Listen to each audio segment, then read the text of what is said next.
Muy buenas noches, buenas noches. Nos quedamos en la última clase en dos ejemplos de rozamiento, como lo podemos ver aquí, y los habíamos resuelto en su momento, ya están en el video anterior y también tienen la tarea, ¿no? Ahora, para esta clase vamos a avanzar un poquito más en el ejemplo. Tenemos este pequeño bloque que nos indica que pesa 9 kilogramos de masa y se nos dice que se lo deposita en un plano inclinado, el cual está a 48 grados. Inmediatamente se lo suelta, comienza a caer, ¿no? Por el plano, comienza a resbalar. Se conoce que esa superficie, la parte negra que vemos, esta parte de aquí, la parte negra, tiene una rugosidad, o sea, tiene un coeficiente de rozamiento de 0.17. Es muy poco rugosa, así que le permite que se resbale. Entonces, con los valores determina la aceleración de la caída, o sea, a qué velocidad, a qué aceleración cae. Recordemos que la aceleración existe cuando hay una variación de velocidad. Como se lo depositó aquí, tuvo una velocidad inicial 0 y comenzó a ganar velocidad por su propio peso. Entonces, hasta que llegó a un punto X, tuvo una velocidad mayor a 0. Por ende, su variación de velocidad genera una aceleración. Eso nos pide que hallemos. Como puede ver, vamos a hacer la simulación del ejemplo. Se coloca la masa y cae, ¿no? Al llegar al fondo, un instante antes de tiempo, tiene una velocidad final, una velocidad que ha ganado en la caída, ¿no? Entonces, eso es lo que nos pide el ejemplo. Determine esa aceleración. ¿Cómo lo podemos determinar? Pues realizando nuestro diagrama de cuerpo libre. Aquí podemos analizar que esa masa es como lo hemos visto siempre, ¿no? Esta masa tiene un peso. Este peso, recordemos que cae siempre perpendicular hacia el centro de la Tierra. Como este peso está inclinado, este peso se divide en dos elementos. Recordemos, un vector que sea oblicuo, sea inclinado, no importa su posición, siempre va a tener dos elementos contiguos, llamados vectores rectangulares, ¿no?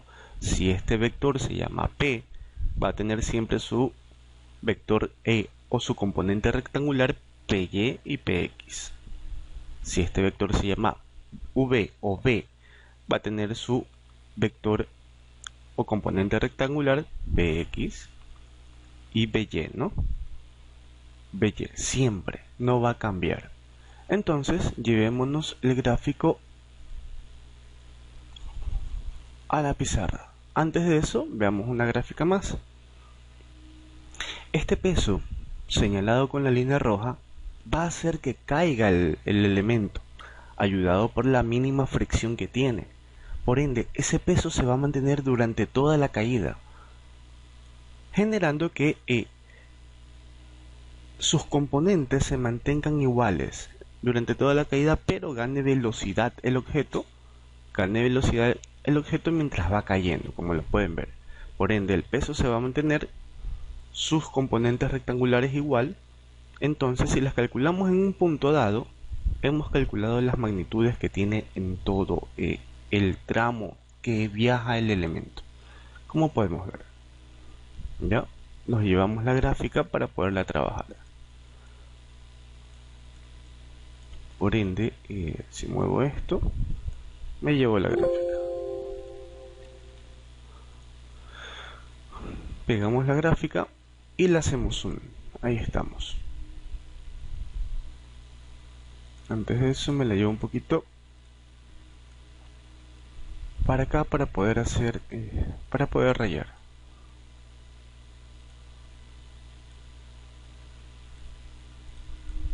Ahí estamos.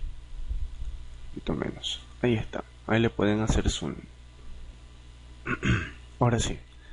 Vemos la gráfica y lo primero que tenemos que hacer es graficar la escena, ¿no? Ya está aquí graficada, pero tenemos que dibujarla con todas sus fuerzas. Entonces la voy a dibujar yo aquí al lado. La voy a dibujar aquí al lado. Gráfica, voy a hacer su gráfica, ¿no? Su gráfica. Como paso 1. No, incluso la vamos a hacer, sí, acá al lado la voy a hacer, para que se vea mejor, ¿no? Vamos a olvidarnos de todas las dimensiones, todas las rayas que hay ahí, solamente lo vamos a graficar el plano inclinado, puede ser una mesa, una tabla, y el objeto directamente, sin distracciones. Ahí está, ¿no? Que tiene una masa M, una masa de 9 kilogramos, una masa M. Esto va a estar a 48 grados, como nos indica el ejemplo, ¿no? Y esto tiene un μ, un coeficiente de rozamiento de 0.17, ¿no? Ahí está. Este elemento está cayendo desde su velocidad inicial 0, dato importante. Y todo este sistema, una vez que el objeto caiga, va a tener una aceleración porque tiene una velocidad final, ¿no? Y se va a demorar un tiempo. Esto es lo que nos importa, la aceleración. Eso es lo que yo quiero hallar. Entonces, para poder determinar algo aquí, debemos de realizar nuestro análisis de diagrama de cuerpo en libertad. Aquí tenemos dos posibilidades. Uno, analizar el diagrama como si el peso del bloque, ¿no? El peso del bloque cae perpendicularmente, o lo podemos analizar como que si graficamos el plano inclinado, lo voy a graficar aquí, como si lo graficáramos de esa manera, y yo dibujo al peso del bloque que está inclinada de manera oblicua, y todas las demás fuerzas que van a aparecer van a ser rectas. ¿Por qué pasa esto? Porque, como ya sabemos, la fuerza normal siempre es perpendicular a la superficie donde esté aplicada. En este caso, el peso está sobre el plano inclinado es recto, entonces la fuerza normal siempre va a salir sobre el plano inclinado, por ende es perpendicular a su base de donde salga. Es una línea recta de esta perpendicular, de esta línea, ¿no? Perpendicular. Por ende, de aquí nace también su fuerza de fricción. Recordemos, si hay un movimiento y hay un coeficiente de fricción, tenemos una fuerza de fricción que va a estar siempre contraria, queriéndolo detener, así sea mínima, pero hay una fuerza de fricción. Y lógicamente acá va a haber una fuerza del peso de X. Recordemos que el peso tiene sus dos componentes, una peso en X y otra que es paralela, peso en Y. Entonces va a tener varias fuerzas, y como nos damos cuenta, Px, la normal, fuerza de fricción, y Py, todas trabajan en el plano cartesiano. La única que está inclinada, básicamente, es el peso. Entonces lo podemos graficar así, para poderlo ver mucho mejor. Cuando tengamos un plano inclinado y cae su peso, está cayendo su peso, como nos damos cuenta, si hacemos aquí un cruce de líneas de color rojo, 1 y 2, hacemos el plano cartesiano, vemos que el único que está inclinado, el único que no trabaja en ninguno de sus cuadrantes, en ninguna de sus líneas del plano, es el peso. El peso es el que está inclinado.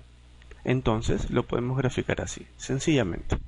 Vamos borrando todas estas líneas para que nos quede limpio el dibujo en ese lado, ¿no? Borremos esto y esto. Entonces, ahí estamos. Velocidad final, perdón.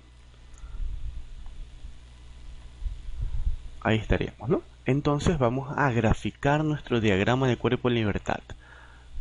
Ahora vamos a hacer el dibujo sin ningún rayón, solamente para poder graficar el diagrama. Ya, hacemos otra vez el plano inclinado a 48 grados. Lógicamente que ya ustedes no tienen que dibujar tanto, yo ahorita lo estoy analizando. Ya ustedes lo pueden resolver fácilmente, ¿no? A 48 grados. Graficamos el diagrama. Primero graficamos el objeto y al final el diagrama, ¿no? Ahí está, con una masa M. En este punto va a caer mi peso, ¿no? Va a caer mi peso. Incluso vamos haciendo algo. Este ángulo lo hice muy grandote. Lo borramos un poquito. Ahí queda, ¿no? Para que se pueda distinguir las cosas mejor. Lo hacemos más acá. Ahí estaríamos. ¿Ya? Ahora sí, voy a graficar el peso. El peso siempre va a caer perpendicular hacia el centro de la Tierra, ¿no? Por ende, en este caso, con respecto al plano, va a caer de manera inclinada, ¿no? Ahí está. Esto va a ser mi peso. Lo vamos a graficar en rojo. En azul vamos a graficar la normal. Recordemos, la normal siempre es perpendicular al plano del objeto. En este caso, esta parte de aquí es el plano. Esto es el plano, vean. Y sale perpendicular. Ahí está. Esta va a ser mi fuerza normal, perpendicular, ¿no? Adicional a esto, como está cayendo el objeto, ya como hablamos hace un momento, existe una fuerza de fricción, que es una fuerza que nace aquí abajo, bien chiquitita, ¿no? Una fuerza de fricción, borramos esto para que no haya confusión. Esta fuerza de fricción, Fr, siempre es contraria al movimiento del elemento. Si el elemento está cayendo hacia abajo, la fuerza va a ser contraria, es contreras, ¿no? Es contreras, como dicen por ahí. Siempre va a estar en contra. Si el bloque estuviera subiendo, la fuerza estuviera abajo. Ahí está. Entonces hasta aquí vemos que tenemos tres fuerzas principales.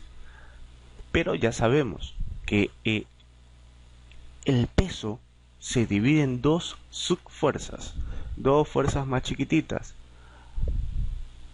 que sumándose a través del teorema de Pitágoras generan la fuerza P, que es el peso, ¿no? Estas dos fuerzas son sus fuerzas rectangulares. Vamos a ver si las dibujamos más bonito. Son sus componentes o fuerzas rectangulares. Aquí, ahí y acá. Son sus componentes rectangulares. Aquí estarían, ¿no? Recordemos, siempre son dos, una para X y una para Y. Ahí está una, acá está la otra. Profe, no podemos usar el método del triángulo. No, porque tenemos cuatro fuerzas, más de tres fuerzas, incluso cinco. Aquí vemos que la primera es la componente para X. Vemos que el peso del mismo, ¿no? El peso del bloque es el que hace que baje por este plano inclinado, y la fuerza que actúa para que caiga es la fuerza Px, que es la que lo hace que caiga, es la que hace que baje, es la fuerza Px. Esa es la fuerza, ¿ya? Y la fuerza Py es la que lo presiona contra el plano para que no salga volando, para que no salga volando. En el segundo, que la velocidad supere a la fuerza Py, se va a desprender del objeto, se va a salir volando por ahí. Por eso hay objetos que cuando uno lo inclina demasiado, lo que hace es ¡pum!, se cae. En este caso, la fuerza Py es lo suficientemente fuerte para mantenerlo sobre el plano inclinado. Ahora sí, hemos graficado todas mis fuerzas. Tengo Px, tengo Py, que son las componentes de P, del peso.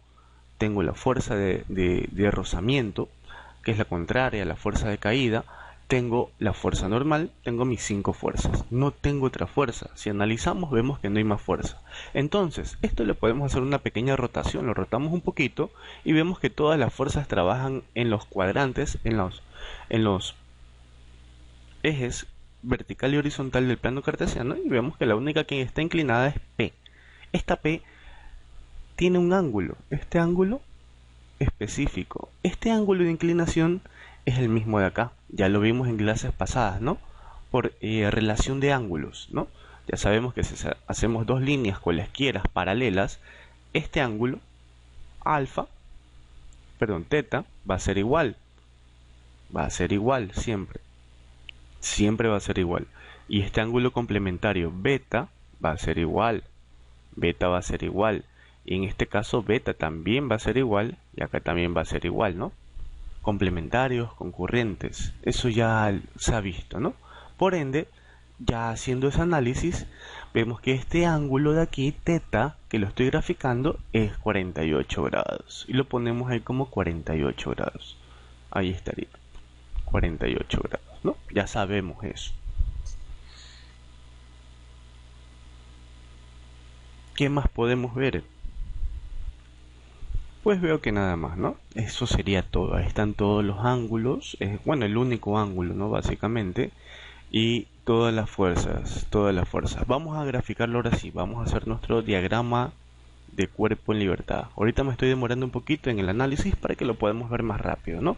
Ahora sí hago mi diagrama de cuerpo en libertad, un plano cartesiano, y lo primero que vamos a graficar es esa fuerza, ya sabemos, esa fuerza tiene este pequeño ángulo que es el ángulo teta.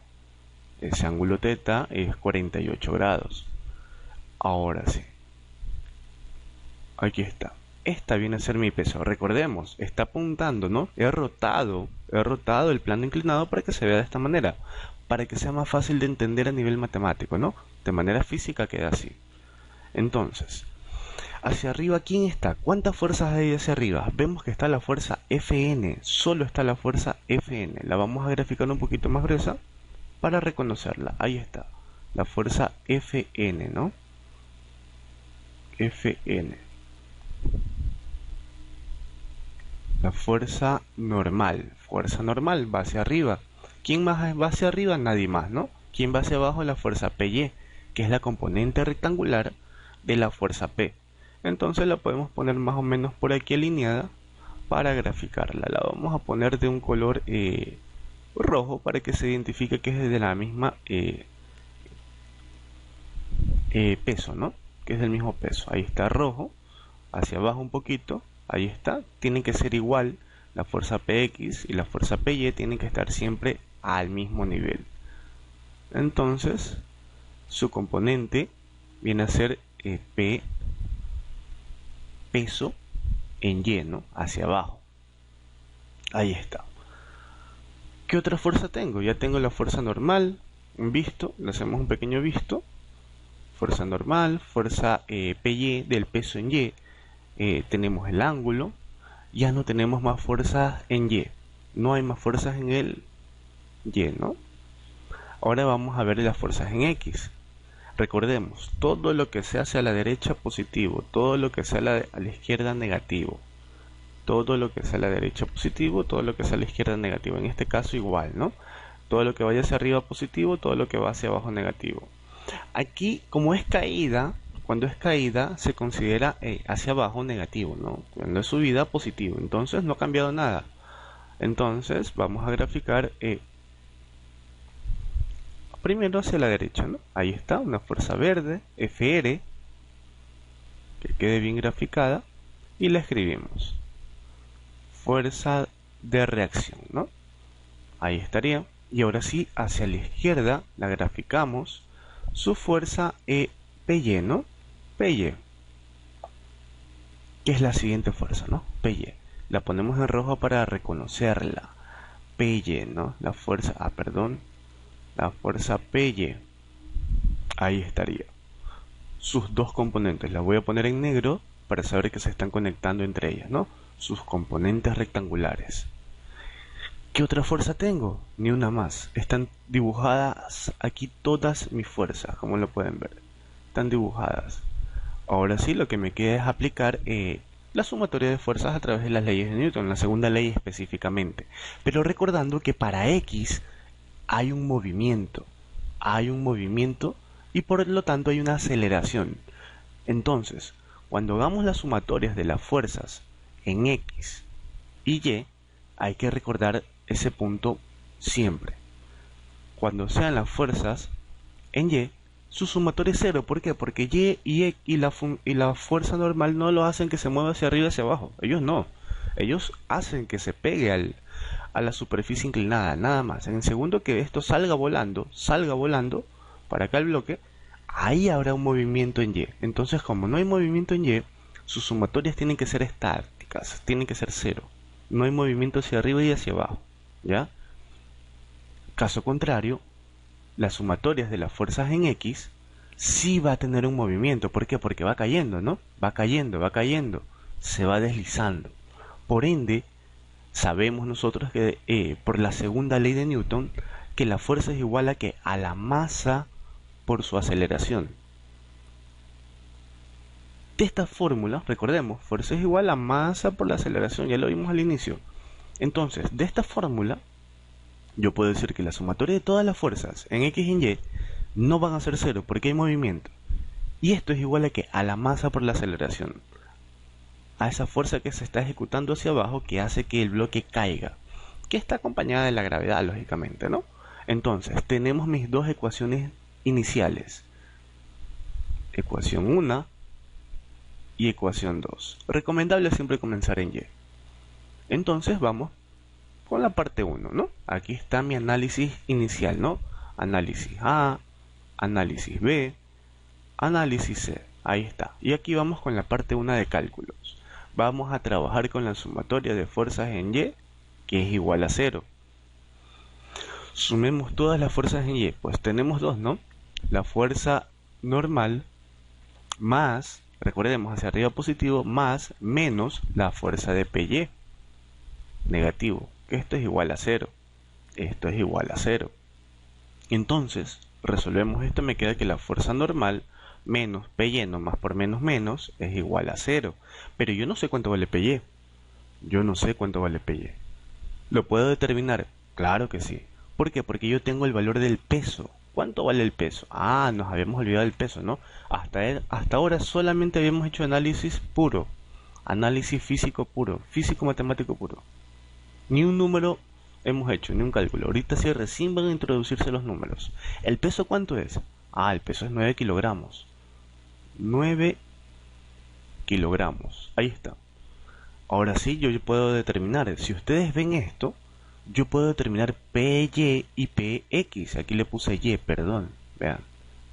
Han estado viendo el video y ahí diciendo, no, ¿por qué le puso Y? Ahí está, X, PX, perdón. ¿Ya? Yo puedo determinar esto. Como lo pueden ver, aquí hay un pequeño triángulo rectángulo. Lo voy a pintar y después lo borro, ¿no?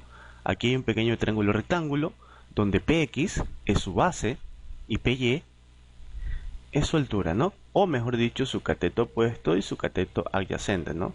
Este cateto opuesto que estoy marcando ahorita y este es su cateto adyacente. Borramos todo eso que hice para que quede bonito, ¿ya? Y podemos decir que de este triángulo podemos obtener esos dos valores perfectamente a través de seno, coseno y tangente, ¿no? Graficamos rapidito esto, ¿bien?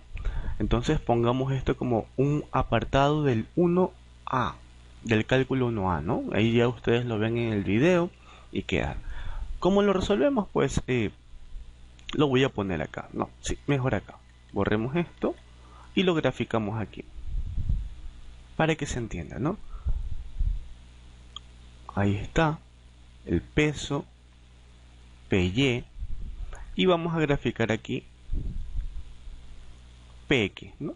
PX. Ahí estaría, ¿no? Recordemos que el ángulo está arriba, el ángulo no está abajo. Ahí está. Como vemos este pequeño triángulo, yo lo puedo girar, lo roto a favor de las manecillas del reloj y puedo trabajarlo sencillamente o así también, no hay problema. Si yo me paro aquí en este punto, ¿cuál es el seno? El seno, recordemos, el seno es lado opuesto sobre hipotenusa. Hipotenusa es el peso. O lo rotamos para que lo puedan ver, ¿no? Vamos a rotarlo un poquito para que se lo pueda entender mejor. Ahí estaría. Aquí estaría. Oh, se fue. Y acá estaría, ¿no? Entonces, el peso es todo esto. ¿Sí ven? Se rotó, se acostó. PY es esto. Y PX es esto, ¿no? Donde este ángulo viene a dar acá abajo. Y así hay personas que se les hace más fácil, ¿no? Rotar las cosas.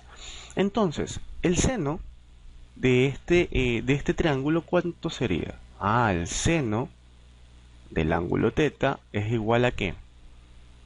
A opuesto sobre hipotenusa. A PX sobre PY. Sobre P, perdón. En este caso sí, es así. Porque si lo vemos aquí, el seno de este lado es igual al lado opuesto, que es PX sobre hipotenusa. Está bien, no pasa nada. Está bien, aquí se invierte. En un plano inclinado se invierten los valores y alguien dice, no, pero si debe de ser PY. No, se invierten los valores porque estoy trabajando con el ángulo de arriba y no el de abajo. ¿Ya? Está perfecto. Asimismo, el coseno del ángulo θ, ¿cuánto es?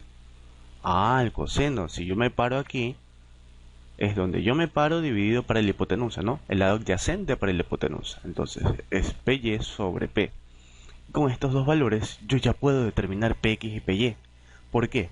Porque yo tengo el valor del peso. El peso es 9 kilogramos. Entonces, demos valores. Aquí estaría. Vamos a darle un nuevo colorcito y le decimos que PX, bueno, necesito PY, pero vamos a hallar los dos rápidamente, ¿no?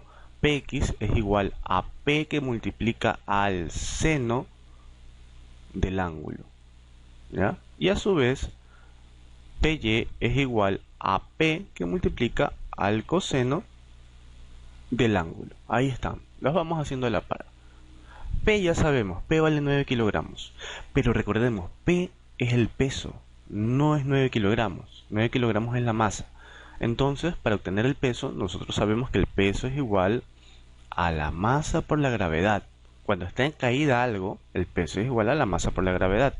Por ende, el peso es igual a 9 por 9.8. Recordemos que la gravedad es 9.8 metros sobre segundos al cuadrado. Entonces, al multiplicar esto, me va a quedar newtons. 9 por 9.8, abrimos la calculadora. 9 por 9.8, recién estamos trabajando con números. 88.2 newtons. Ahora sí, el peso es 88.2 newtons. No le vamos a escribir, ya sabemos que son newtons. Esto es px.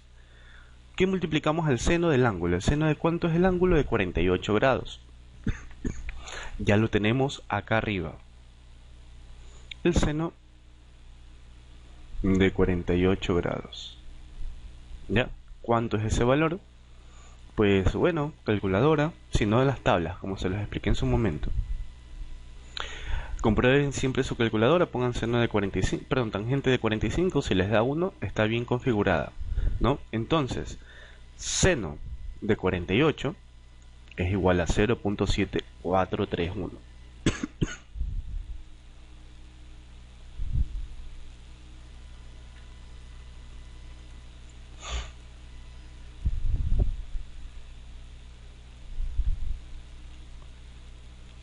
Ahí estaría. ¿Cuánto me da esto? Vamos haciendo la multiplicación. Si ya tomé 4 decimales, escribo esos 4 decimales. 0.7431 por 88.2. 65,54 podemos poner. 65,54, 1 creo que era. Para trabajar con 3 decimales. ¿Ya? 1, 4, 1. Ahí están, 3 decimales. Este peso en en X, recordemos, en X es newtons. Newtons. Esto es lo que representa. Esta es la fuerza de 65 newtons con la que está alando al bloque hacia el suelo, ¿no? Es la fuerza con la que le está alando el suelo. Aquí lo tenemos. Ahora vamos a calcular Py. Así mismo rapidito. Py, en cambio, va a ser igual al mismo peso, que es 88.2, no ha cambiado, 88.2, por en cambio el coseno de 48 grados. Ahí estaría. Entonces, Py es igual a ¿cuánto? El coseno de 48 grados es igual a coseno de 48, 0.669, ¿ya? Entonces, 88.2 es igual a 0.669. Esto es un valor adimensional, no tiene medidas, recordar, ¿no? Entonces, Py, ya lo determinamos, Py es igual a este valorcito. Vamos a calcular 88.2 por 0.669. Si queremos podemos usar más decimales, ¿no? Vamos usando, ¿cuántos eran? Coseno de 48. 1, ya. 88.2 por 0,6691, ¿ya? 669, ahí está. 5901. 5901. Aquí recordemos que va el 1. Y tenemos valores exactos, ¿no? 59.1, recordemos, newtons.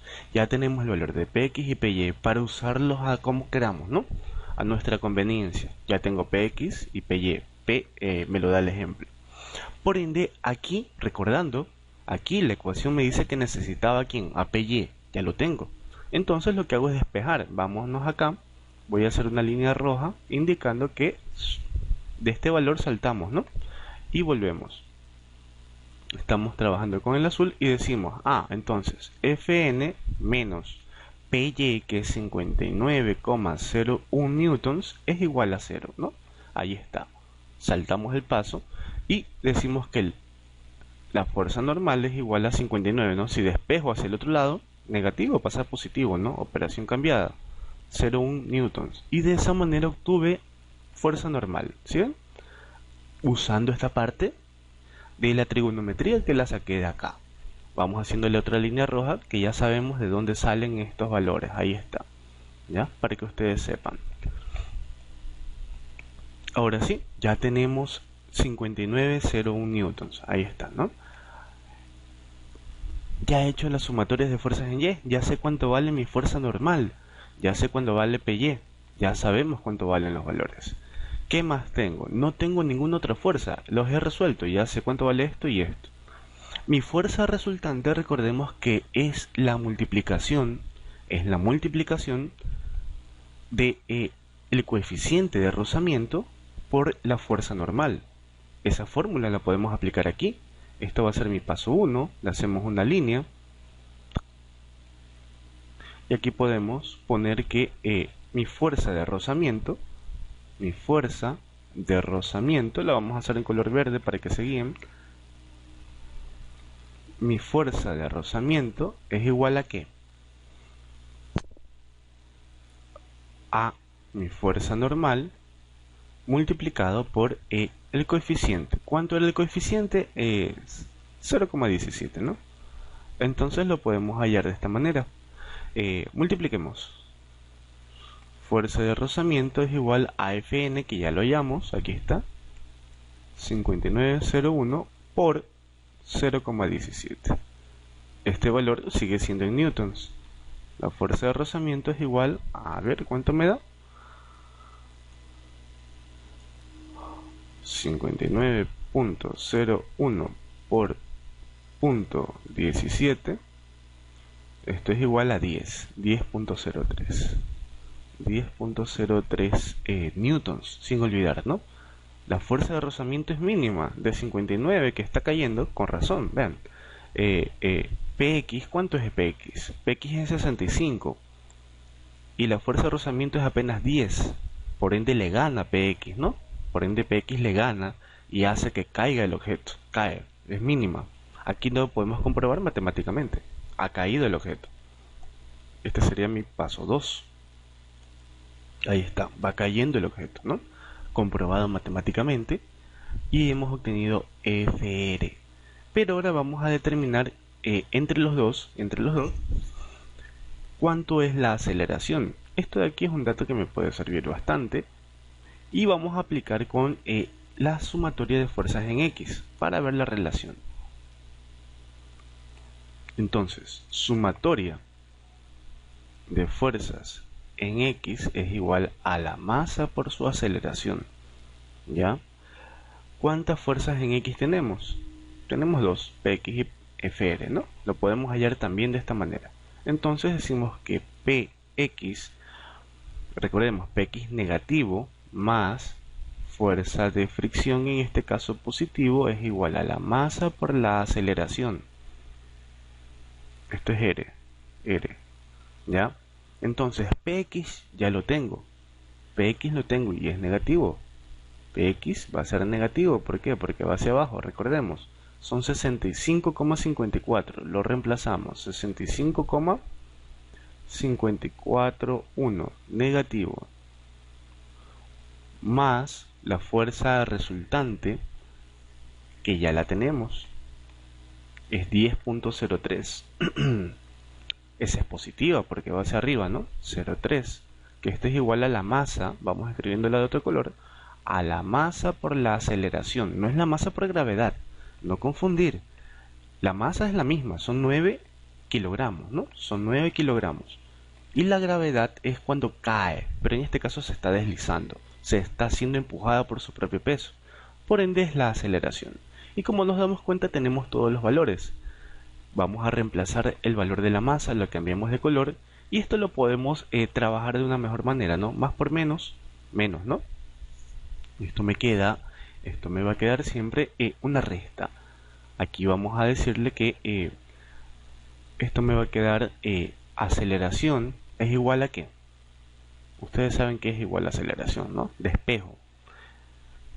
Mandamos a dividir acá y me queda que este valor es igual a 65, ¿no? 541 más 10.03.